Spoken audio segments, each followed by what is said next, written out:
Hello everyone, আসসালামু আলাইকুম। আমি রোজিনা চৌধুরী, রোজিনাস লাইফস্টাইল থেকে আপনাদেরকে স্বাগত জানাচ্ছি আমার ডেইলি লাইফ আরেকটা ব্লগ দেখার জন্য। আজকে দুপুরে আমি মূলত রান্না করেছি রুই মাছ দিয়ে পাঁচমিশালি সবজি। এখানে আমি বেগুন, পটল, আলু, তারপর কচুর ঘাটি, পেঁপে সব কিছু মিলিয়ে একটা তরকারি রান্না করছি। এই তরকারিটা আমার অনেক বেশি পছন্দের।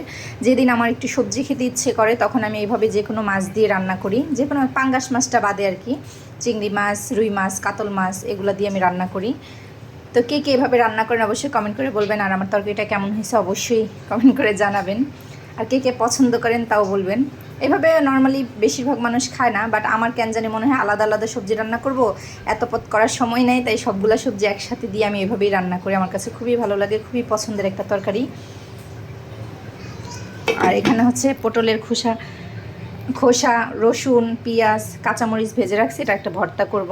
আমার অনেক পছন্দের একটা ভর্তা, বেশি করে ঝাল দিয়ে কাঁচামরিচ দিয়ে। এখানে চাইলে আপনারা যে কোনো মাছও ব্যবহার করতে পারেন, চিংড়ি মাছ বা রুই মাছ ভাজা বা কাতল মাছ ভাজা, যে কোনো ভাজা দিয়ে দিলে ভালো লাগে আর কি, বেশি টেস্ট বাড়ে।